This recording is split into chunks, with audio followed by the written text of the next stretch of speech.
అర్థమవుతుందా? ఒకటి. రెండవది ఏంటిది? సేవ ఎక్కడెక్కడ జరగాలి? బూదిగంతముల వరకు జరగాలి. మూడవది ఏంటిది? బూదిగంతముల వరకు పోయి ఏం చేయాలి? తల్లి సంఘం పిల్ల సంఘాల కోసం కాదు పోవాలి. వీళ్ళు ఏమంటారు? తల్లి సంఘం ఎక్కడుంది? ఎక్కడుంది తల్లి సంఘం? దాని పిల్ల సంఘాలు ఎన్ని ఉన్నాయి? ఓ, తల్లి సంఘానికి రావాలా? తల్లి సంఘం ఎక్కడుంటది? పాస్టర్ ఉన్న చోట తల్లి సంఘం. తర్వాత పిల్ల సంఘం ఎక్కడ?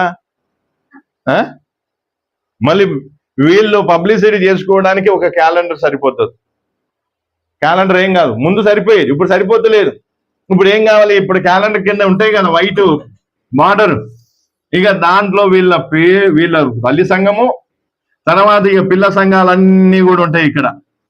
ఎట్లా అనా? బూదిగంతముల వరకు పోయి సేవ చేయడం అంటే ఇదన్నా. పిల్ల సంఘాలు నేర్పచ్చు అనా? అంతేనా? అందుకే ఈరోజు అర్థం చేసుకోవాల్సింది ఏంటిది?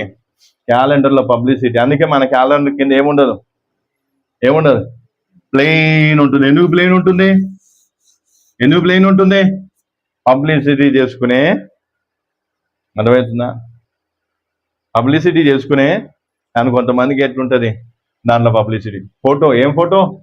ముందేమో పాస్టర్ ఒక్కడే ఉండేది, తర్వాత ఒక రోజు నేను చూసిన, షాక్ అయిపోయినా. నేనైతే ఒక దగ్గరికి పోయిన తర్వాత క్యాలెండర్ చూసిన.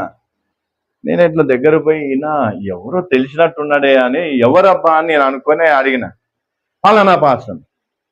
అదే నల్లగా ఉండే కదా అంటే, వీళ్ళు ఎట్లున్నాడు అనుకో, తెల్లగా మెరిచిపోతున్నాడు. ఉన్నది ఎట్లా? నేను అనుకున్నారే ఇదేదో మంచిగా. తర్వాత సిస్టరు, తర్వాత పిల్లలు, ఎన్ని ఫ్యామిలీ ఫోటోలే. ఏ ఫోటోలు? అందుకే ఈరోజు చాలా మంది ఏం చేస్తారు? సేవ చేస్తారు, కానీ దేనికోసం? వాళ్ళ స్వార్థం కోసం, పేరు కోసం. అందుకే దూరం పోతారు, పోయి ఏం చేస్తారు? అక్కడక్కడ ఏదో చిన్న బ్రాంచ్లు పెట్టేస్తారు, ఒక 10 మందిని జమ చేస్తారు. అక్కడ ఏమైంది? ఇక్కడ సంఘం, అక్కడ సంఘం, ఇక్కడ సంఘం, గుంపులు చెప్పారు. ఎన్ని సంఘాలు ఉన్నాయి? మా దగ్గర ఎంతమంది ఉన్నారు? 500 మంది ఉన్నారు. ఎన్ని సంఘాలు అనుకున్నావు? 20 సంఘాలు. ఎన్ని ప్రాంతాలు అనుకున్నావు? 30-40 ప్రాంతాలు. ఇట్లా లెక్కలే. కానీ వాస్తవానికి దేవుడు ఎందుకు పంపిస్తున్నాడు నిన్ను? ఏం కావాలి? సాక్షిగా ఉండటానికి.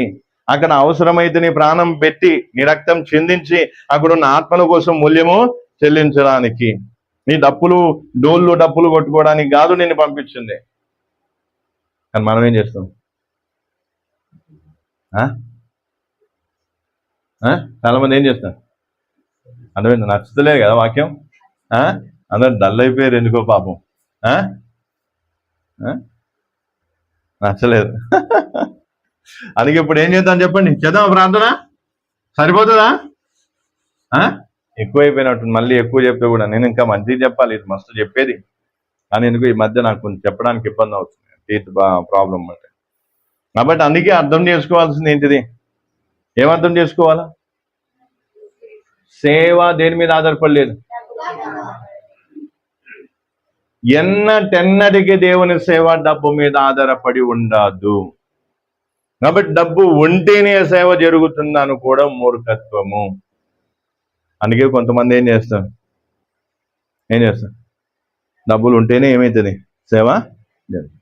అయితే కొన్ని సార్లు మన అవసరాలు దేవుడు తీర్చకుండా ఏం చేస్తాడు? ఇప్పుడు నాకు కూడా అసలు వాస్తవానికి అయితే నా దగ్గర మొత్తం నిల్లు అయిపోయినాయి. మళ్ళీ మీదికి వెళ్ళి వచ్చిండు మహాన్వాడు, వచ్చేయండి ఇట్లా చూపిస్తుండు. నేను దేవుడు ఏమనుకున్నాడు? పోతా లేక భయపడి ఉంటాడా? ఇది వంక పెట్టుకొని ఉంటాడా? దేవుడు పరీక్షించిండేమో. నన్ను సరే నేను వస్తున్నా నానా, పైసలు లేకపోయినా కూడా. అందుకే ఈరోజు అర్థం చేసుకోవాల్సింది ఏంటి? డబ్బు మీద సేవ ఆధారపడి ఉండదు. తర్వాత ఎక్కడెక్కడ చేయాలి సేవ? బూదిగంతముల వరకు సేవ చేయాలి. సేవ చేసేటప్పుడు ఏం కావాలి?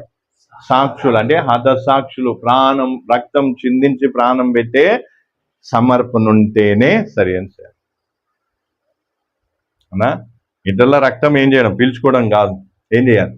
అందుకే చాలా మంది సేవకులు ఏం చేస్తారు? వాళ్ళ రక్తం కాచమంటే విశ్వాసుల రక్తం తాగుతూ ఉంటారు. విశ్వాసుల రక్తం తాగుతారు. అందుకే వాళ్ళ కష్టార్జితాన్ని ఎప్పుడు చూసినా వాళ్ళ కష్టార్జితం మీద ఏముంటుంది? వాళ్ళు 100 సంపాదించినా అది కష్టార్జితమా కాదా? చెమటోర్చి రక్తం దాన్ని ఏమంటారు, చెమటోర్చి కష్టపడితేనే కదా వాళ్ళకి ఆ పైసలు వచ్చింది.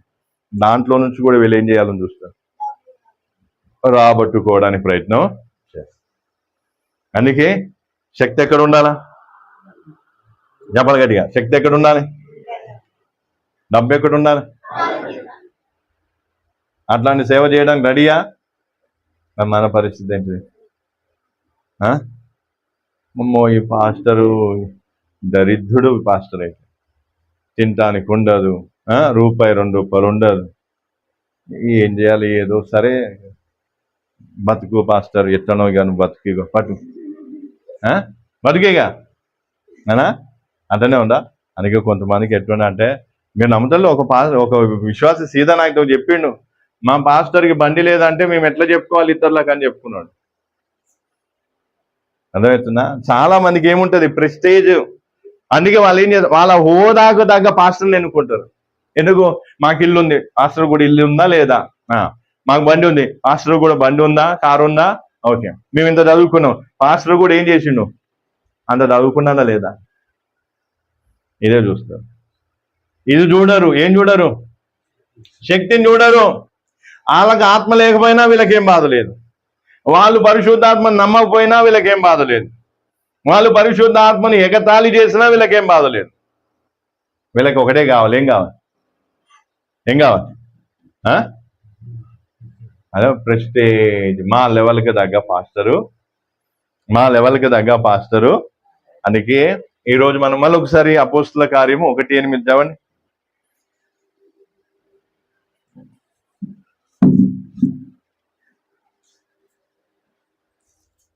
అపోస్తుల కార్యం 1:8. అయినను పరిశుద్ధాత్మ మీ మీదికి వచ్చినప్పుడు మీరు శక్తి నొందెదరు గనుక మీరు యెరూషలేములోను యూదయ సమరయ దేశముల యందంతటను భూదిగంతముల వరకును నాకు సాక్షులయ్యుందురని వారితో చెప్పాను. ఇక్కడేముందంట?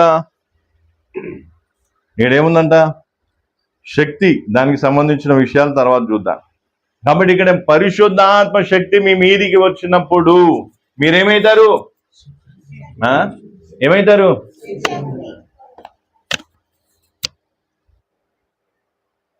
పరిశుద్ధాత్మ శక్తి మీ మీదికి వచ్చినప్పుడు మీరేమవుతారు?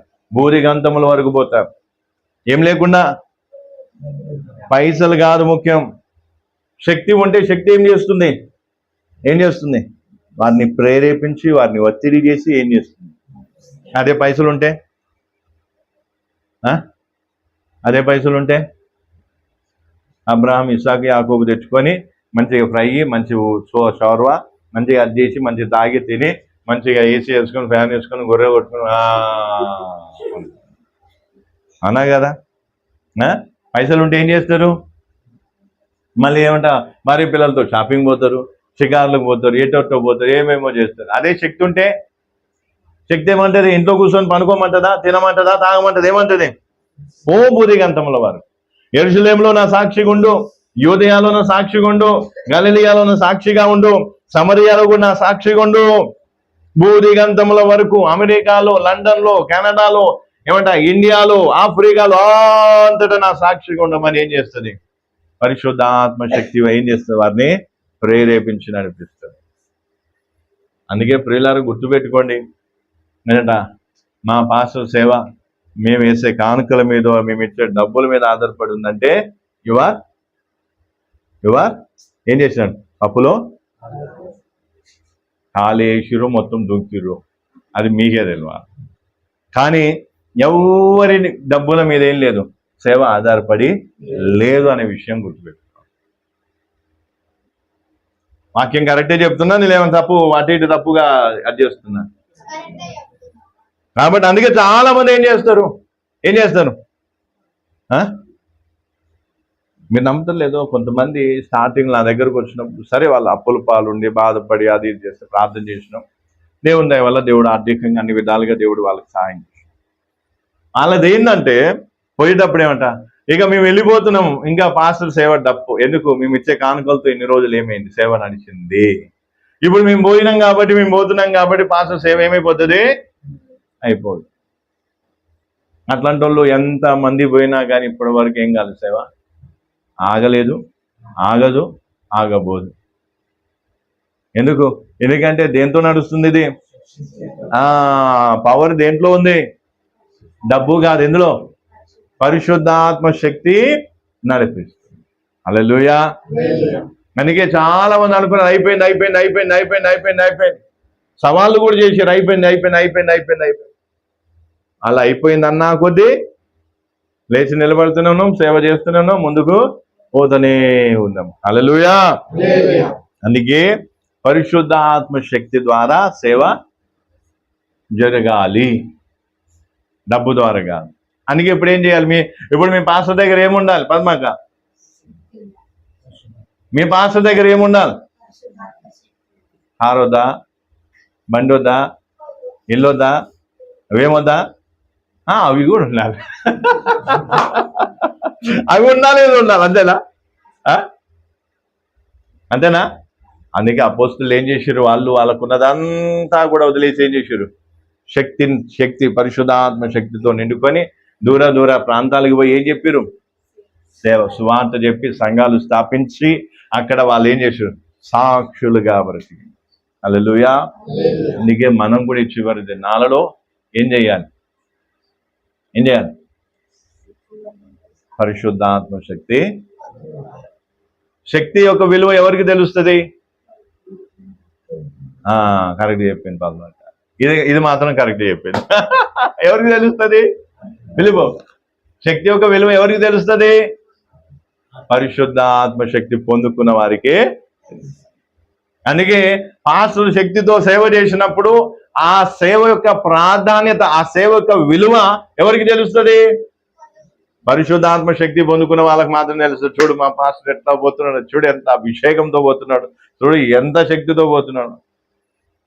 శక్తి లేదనుకో, వీళ్ళు ఏం చేస్తారు? చూడు మా పాస్టర్ ఎప్పుడు చూసినా అగో చెప్పులు అరిగిపోయినాయి, అగో బట్టలు చినిగిపోయినాయి, ఇట్లాంటి పాస్టర్ని మేము అందరికీ మా పాస్టర్ అని చెప్పుకోనీకి ఎట్లుంటుంది? అనా కదా? షేమ్ అనిపించదు? ఎంతమంది షేమ్ ఫీల్ అవుతున్నారో అయినా ఈ పాస్టర్ మా పాస్టర్ అని చెప్పుకోవడానికి షేమ్ అనిపించదు? పక్కకి వెళ్ళిపోతుండే ఎవరంటే ఏం చెప్పాలో తెలియదు. తెలిసిన ఆయన ఎందుకు మా పాస్టర్ అంటే, మీ పాస్టర్ ఏంది అట్లున్నాడు? ఏంది అట్లున్నాడు? ఏందంటమ్మా చెప్పు, ఏందో ఈ అమ్మ నేను ఆపుతా. మరి నువ్వు ఎందుకు తీసుకొచ్చినావు? అమ్మా నువ్వు వస్తా అంటే నీకు తెలియదా? వస్తా అనగా తీసుకొచ్చి ఇప్పుడు ఇంత డిస్టర్బెన్స్. వాళ్ళకేం తెలుస్తుంది? పిల్లలు నన్నదన్న ఏం కావాలి? డిస్టర్బెన్స్ లేకుండా చూసుకోవాలా.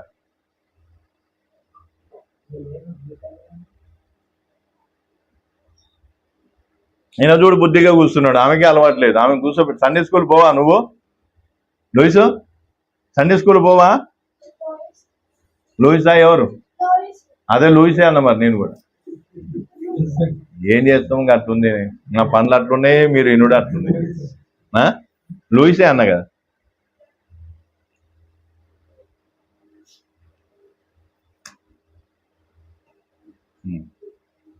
ఇచ్చేయి, తాగకుండా సప్పరించుకుంటూ ఉంటుంది.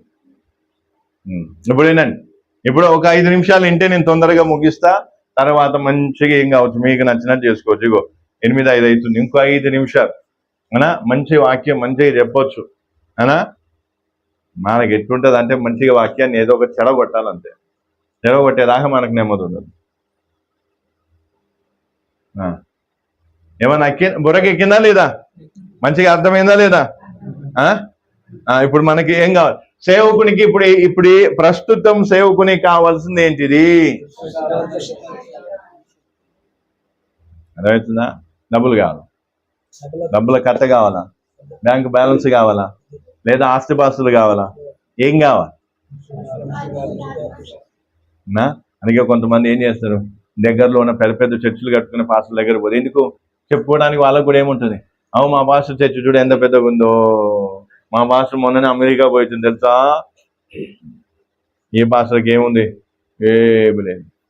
అందుకే యేసు శిష్యులను మెచ్చుకోవచ్చు, యేసు ప్రభు దగ్గర ఏమీ లేకపోయినా యేసు ప్రభు దగ్గర ఏం చూసిపోయారు వాళ్ళు? ఏం చూసిపోయారు? అభిషేకం. అందుకే యేసుని క్రీస్తు ఏమంటున్నా? క్రీస్తు. క్రీస్తు అంటే ఏంటి? తండ్రి చేత అభిషేకింపబడిన వాడు. ఆ అభిషేకాన్ని ఎవరు చూసారు? ఆ శిష్యులు చూసారు, అపోస్తులు. అందుకే పరిశుద్ధాత్మ అభిషేకము, పరిశుద్ధాత్మ శక్తి మనకేం కావాలి?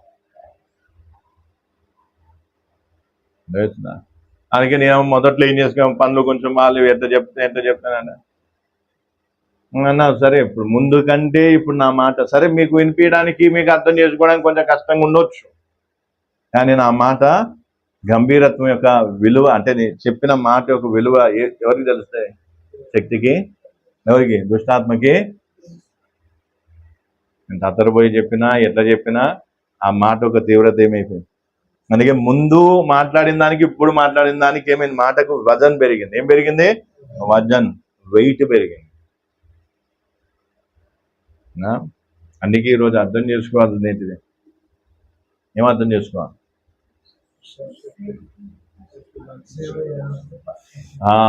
సేవ చేయాలంటే ఏం కావాలి? పరిశుద్ధాత్మశక్తి. ఎక్కడ చేయాలి? బూదిగంధముల వరకు చేయాలి. అక్కడికి పోయి ఆ బూదిగంధముల వరకు పోయినప్పుడు ఏం చేయాలి? సాక్షులు అంటే ఏంటి? అవసరాన్ని బట్టి ఏం చేయాలి? ప్రాణం కూడా అర్పించే విధంగా. కాబట్టి ఇప్పుడు ఏం కావాలి చెప్పండి? మీ పాస్టర్ ఎట్లా ఉండాలో చేయండి, ప్రార్థన చేయండి. ఏమని చెప్తావు? ప్రభా మా పాస్టర్ ఎట్లయితే బాగాలేదు పాస్టర్. అందుకే కొంతమంది ఏం చేస్తారు తెలుసా? మా పాస్టర్కి ఇల్లు ఇయ్యి, మా పాస్టర్కి బండి ఇయ్యి, మా పాస్టర్కి ఇది ఇయ్యి, మా పాస్టర్కి అది అని ప్రార్థన చేస్తారు. అట్లా ఎవరన్నా చేసిన వాళ్ళు అట్లా చెయ్యర్లే పాపం. నేను చాలా మనుషులు, ఎందుకంటే చూసి తట్టుకోలేము కదా. ఒకవేళ వీళ్ళకంటే ఉన్న స్థానంలో పాస్టర్ ఉన్నారు అనుకో, వీళ్ళు అసలే అట్లా నేను ఎన్నో అనుభవించిన. కొంచెం మంచి బట్టలు వేసినా కష్టమే, మంచి బట్టలు వేసినా కష్టమే. ఒక రోజు ఏం చేసినా, నేను పుసుక్కున బుద్ధి తక్కువయ్యి నేనేం చేసిన, ఈ సంవత్సరంలో దేవుడు ఇంత డబ్బు ఖర్చు పెట్టడానికి దేవుడు కృపనిచ్చిండు అనేసి మామూలుగా రఫ్గా ఎన్నో లక్షలో వేలో ఎన్నో నాకు గుర్తుకు లేదు, ఎప్పుడో చాలా. నేను మామూలుగా ఈ సంవత్సరం అంతట్లో దేవుడు ఇంత డబ్బులు ఇచ్చిండు, అదంతా తీసుకెళ్లి సేవలు ఎట్లా ఖర్చు పెట్టినాం, ఇంత దేవుడితో సేవ జరిగింది ఫలాన్ని చెప్పేసరికి ఇక అక్కడ ఉన్న కొందరిది ఏమైపోయింది, మొత్తం ఇంతనే. ఎందుకంటే పైసలు ఏమైపోయినాయి? పాస్టర్కి అన్ని పైసలు వచ్చినాయి. అన్ని పైసలు తీసుకుపోయి ఖర్చు పెట్టిండో లేదు, ఈయనే పెట్టుకుండో, తిన్నాడో తాగిండో ఏందో ఇది అనా. ఒకవేళ దేవుని దేవాల గతంలో వీళ్ళు చేసినట్టుగా నేనేదన్నా ఒక గజం స్థలం కొన్నా దానికోసం కేసు వేసేటోళ్ళు. పోయిన వాళ్ళ సంగతి చెప్పు, దానికోసం ఏమి వేసేటోళ్ళు? కేసు. ఎందుకు? ఆ గజం స్థలం మాదే. ఎట్లా మేమిచ్చిన కానుకలు నాకు ఇచ్చినా, దేవునికి ఇచ్చినా? అది కాదు, మేమిచ్చిన కానుకలు ఏంటిది? అందుకే ఏమంటా, సుమ కూడా ఉంటే సుమను కూడా ఏం చేశారు? కేసేసి మరి తీసేసుకున్నారు. అర్థమవుతుందా? ఇంకా బుద్ధి తక్కువ ఏం చేసిండు? ఇంటికి వచ్చేమంట, మావన్నీ మేము తీసుకెళ్ళిపోతామంటే తీసుకెళ్ళిపో, మేము ఏం చేస్తాం? రికార్డింగ్ చేసుకుంటాం, మేం కావాలి, ప్రూఫ్ కావాలి కదా. రేపు మళ్ళీ వస్తావు, మళ్ళీ వచ్చి మావి ఉన్నాయి అంటే మళ్ళీ దానికేం పూజి. నేనేమంటా, రికార్డింగ్ చేసుకుంటా, నేను లేను. మా భార్యకి చెప్పిన, నీ రికార్డింగ్ చేసుకుంటా, తీసుకోపో, నీకు నచ్చింది తీసుకోపో ఇంతకెళ్ళని. నేను తర్వాత వస్తామన్నారు, మరి రాలేదు, ఏమైందో మాకు తెలియదు.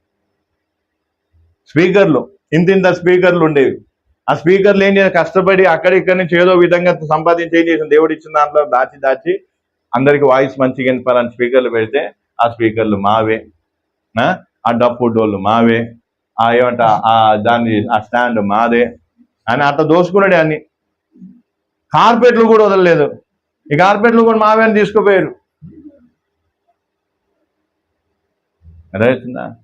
అందుకే ఈ రోజు నుంచి మనం ఏం చేయాలి? ఏం కావాలి? పాస్టర్కి ఏం కావాలి? ప్రభువా మా పాస్టర్ని అభిషేకము శక్తి ఇచ్చి ఏం చేయి, నీ సేవలు బలంగా వాడుకో అని ప్రార్థన అనా. అందుకే కొంతమంది ఏం చేస్తారు తెలుసా? పాస్టర్ గారు ఈరోజు మంచిగా కనిపిస్తుంది, బాగుంది, ఇట్లా ఈ డ్రెస్ బాగా సూట్ అవుతుంది అనంటే ఇక నేను భయపడాలి. ఇక కష్టం. నువ్వు ఈరోజు ఎల్లో కవర్లో 5 షర్ట్లు వచ్చినాయి కొత్తవి. ఇప్పుడు అవి వేసుకొనికి భయపడాలి నేను. ఎద్దునా వద్దా లేదు. మీలో వినమ్మా కొంచెం ఏమైంది? అదే మరి ఎందుకు ఏంటంట ప్రాబ్లం? ఏందంట? ఆమెకి ఏం కావాలంట? బలవంతంగా వంట పెడితే పండుకొని కావాలి. చిన్నపిల్లనా ఆమె? మనం కూడా అట్లనే మంచి వాక్యం వచ్చేసరికి డిస్టర్బ్ చేసేసి. వాక్యం చెప్పేటప్పుడు మీరు డిస్టర్బ్ కావద్దు, నన్ను డిస్టర్బ్ చేయదు. ప్రార్థన చేద్దాం.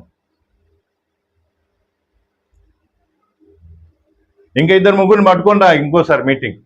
ఒక్క పక్కన వాళ్ళు వీళ్ళు ఉంటారు కదా, అందరిని పట్టుకుంటా ఈడ కూర్చోబెట్టి ఏం చేద్దాం. వస్తానంగా తీసుకొచ్చినాం, సరే తీసుకొచ్చినాం. ఇంట్లో బుద్ధి కూర్చుంటే నాకేం అభ్యంతరం లేదు, మంచోడు. ఆమె తీసుకొచ్చిన ఆమె ఇట్లా అనేసరికి మీరు డిస్టర్బ్ అవుతున్నారు. మీరు చేయబట్టి వాళ్ళు ఆయన ఇందాక నుంచి అటు ఇటు అటే చూస్తా ఉన్నాడు. ఇటు ఇన్నుడు తక్కువ. ఏంటి ఇది అదంతా కథ అమ్మా? చేయండి, ప్రార్థన చేయండి. మీకేం అర్థమైంది చేయండి.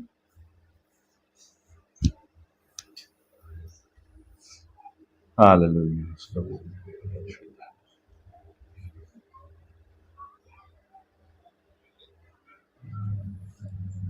హల్లెలూయా. హల్లెలూయా. స్తోత్రం నాయన పరిశుద్ధాత్మదేవ. స్తోత్రం స్తోత్రం స్తోత్రం. హల్లెలూయా హల్లెలూయా హల్లెలూయా హల్లెలూయా హల్లెలూయా హల్లెలూయా హల్లెలూయా. స్తోత్రం నాయన స్తోత్రం. వాళ్ళ యొక్క హోదా తగ్గట్టు పాస్టర్లు వెతుక్కున్న రోజులు ఇవి. పేరు ప్రఖ్యాత గాంచిన పాస్టర్ల దగ్గరికి వెళ్ళేది ఎందుకు అంటే ఆ పాస్టర్ సంఘానికి వెళ్తున్నాను గొప్పలు చెప్పుకోవడానికి, లేదా ఆ పాస్టర్కి సంబంధించిన విశ్వాసులు మన గొప్పలు చెప్పుకోవడానికి. అభిషేకం లేకపోయినా పర్వాలేదు, ఆత్మాభిషేకం లేకపోయినా, శక్తి లేకపోయినా పర్వాలేదు, వాళ్ళు సరైన సేవ చేయకపోయినా, సరైన వాక్యం చెప్పకపోయినా పర్వాలేదు, పేరు ప్రఖ్యాత గాంచిన సేవకులు కావాలి.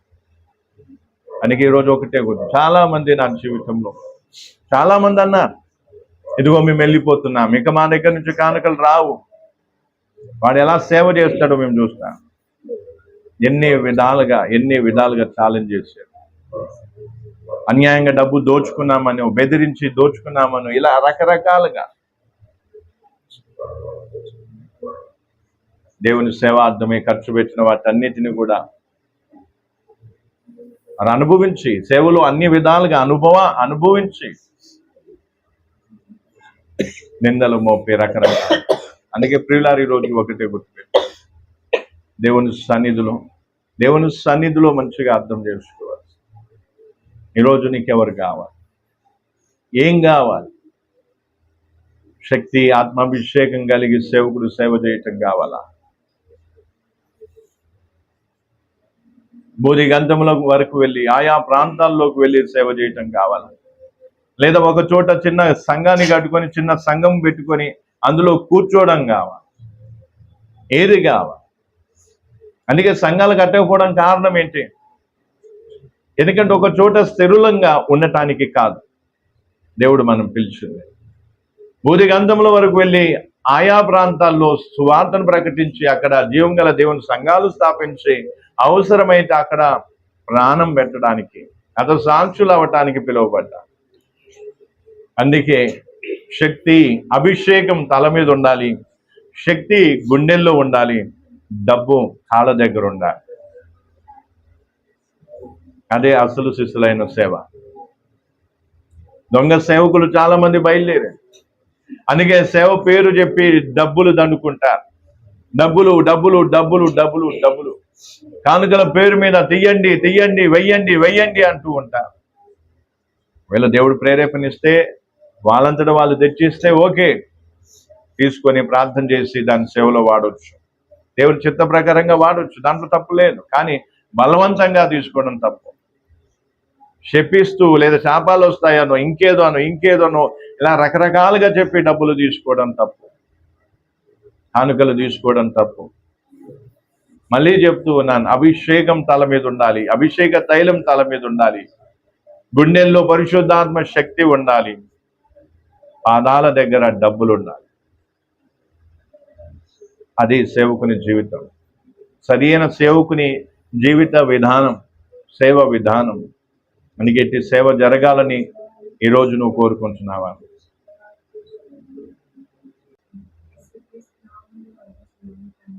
ఆమేన్. పరిశుద్ధుడా గొప్ప దేవా స్తోత్రం. మరొకసారి నీ పాద సన్నిధికి వచ్చి నిన్ను స్తుతించి నీ అమూల్యమైన మాటలు మేము నేర్చుకోవడానికి కృపనిచ్చాం. అనేకమైన మాటలు ఈ చివరి దినాల్లో మాకు నేర్పిస్తూ ఉన్నాం. అపోస్తుల సేవ విధానం ఎలా ఉందో, అది ఎలా ఉండాలో కూడా మాకు తెలియజేస్తున్నందుకు వందనాలు. ఈరోజు చాలా మంది అపోస్తులుగా చెప్పుకొని ప్రభు డబ్బు మీద ఆధారపడుతూ ఆస్తిపాస్తులను సంపాదించుకుంటూ అయ్యా మరి వారు చర్చిలు కట్టుకుంటూ, బిల్డింగ్లు కట్టుకుంటూ, వాహనాలు కొంటూ అయ్యా మరి స్థిరులుగా ఈ లోకంలో సేవ పేరు మీద స్థిరపడిపోతూ ఉన్నారు. అటు వారు కాకుండా మొదటి శతాబ్దంలో అపోస్తులు ఏ విధమైన సేవ చేశారో, అభిషేకంతో శక్తితో నిండుకున్న సేవ ఎలా జరిగిందో, అదే విధంగా ఈ చివరి దినాల్లో నేను కూడా అదే విధంగా చేయాలనుకుంటున్నాను. కాబట్టి మమ్మల్ని అందరినీ కూడా నువ్వు జ్ఞాపకం చేసుకో. మరి ఇటు సేవలో ఎంతమంది సహకారులుగా ఉంటారో తెలియదు. ఇటు సేవలు ఎంతమంది అర్థం చేసుకొని మరి విశ్వాసులుగా ఉండి ప్రార్థన చేస్తారో తెలియదు. కాబట్టి ఈ విషయాలన్నీ ప్రభు వీరి ఎదుట పెట్టడం జరిగింది. వారి హృదయ తలంపులను చూస్తూ ఉన్నా, వారి ఆలోచన విధానాన్ని చూస్తూ ఉన్నా కనికరించి ఎంతో మంది నా స్థాయి బాగాలేదనో, ఆర్థికంగా నేను బాగాలేనను, కారణాలు ఏవో చెప్పి నన్ను వదిలిపెట్టి వెళ్ళిపోయిన వాళ్ళు ఉన్నారు. అయ్యా సవాళ్ళు కూడా చేశారు. అయ్యా నా నాశనాన్ని కోరారు, నాకు కీడు చేశారు, రకరకాలుగా నిందించి రకరకాలుగా చేశారు. వాటన్నిటిలో కూడా నీవే తోడుగా ఉండి నడిపిస్తూ వచ్చావు. రానున్న దినాల్లో కూడా ఏ విధంగా సేవలో నడిపించగోరుతున్నావు నాకు తెలియదు, కానీ ఆ విషయాన్ని ఎదుట పెడుతూ ఉన్నా. నీ చిత్తం మేరకు నేను నడుచుకుంటూ ముందుకు సాగుతూ సేవ చేయడానికి సహాయం చేయండి. మనందరినీ కూడా జ్ఞాపకం చేసుకు, సంఘ సభ్యుల్ని జ్ఞాపకం చేసుకు, విన్న మాటలో ఒక్కొక్కరు హృదయాలు నీరు కట్టి ఫలించు. ప్రతి పాపం అపరాధం దోషములను క్షమించు. నీ రక్తం చేత కడిగి పవిత్రం చేసి ప్రభు మరలా నీ సన్నిధిలో మేము కలుసుకునేంత వరకు మా అందరికీ తోడే ఉండి నడిపించమని యేసుక్రీస్తు నామములో అడిగి వేడుకొంచున్నాను తండ్రి. ప్రభు అయిన యేసుక్రీస్తు కృపా, దేవుని ప్రేమ, పరిశుద్ధాత్మ సహవాసం మనందరికీ సదాకాలం తోడే ఉన్నదిగా. ఆమేన్. ఆమేన్. Praise God.